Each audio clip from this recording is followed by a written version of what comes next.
Aujourd'hui, j'ai le plaisir de vous présenter mon nouveau livre, que voici, Inventions culinaires, gastronomie moléculaire, paru aux éditions Odile Jacob. Alors, c'est un livre de recettes, bien, pour une fois. Enfin, on m'a souvent demandé de faire des recettes, bon, pourquoi pas. Mais surtout, c'est le livre des inventions que j'ai faites depuis des années, au rythme d'une par mois.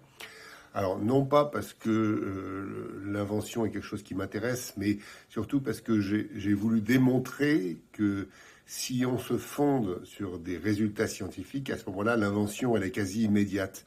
Alors, ces inventions, je leur ai donné des noms de chimistes, Wurtz, Priestley, Avogadro, Mendeleïev, et je crois que c'est bien d'honorer des grands chimistes du passé, autres manque par des statues où les pigeons viennent se poser.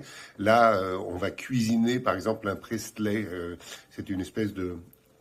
Comment dire, comme c'est l'idée d'une crème anglaise, mais qui serait généralisée à d'autres protéines que celle du jaune d'œuf. Voilà.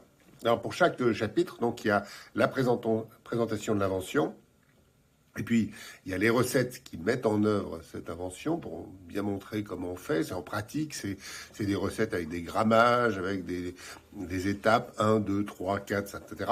Mais il y a surtout, à la fin de chaque chapitre, une partie que j'appelle supplément de gourmandise.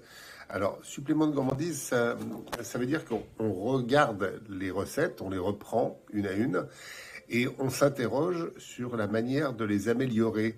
Alors, des trois points de vue, il y a une grille analytique, en quelque sorte. On se dit, bah, tiens, du point de vue technique, qu'est-ce qu'on pourrait faire de mieux? Et puis ensuite, du point de vue artistique, ce qui est plus difficile, là, je dois dire que je me fonde sur les idées de mes amis artistes. Par exemple, Émile Jung, qui était un très grand chef alsacien, disait dans un plat, il doit y avoir une partie de violence, 3 parties de force et 9 parties de douceur. Donc voilà le genre de conseil que je donne, en l'attribuant à Émile, bien sûr. Moi, je ne suis pas habilité à faire ça.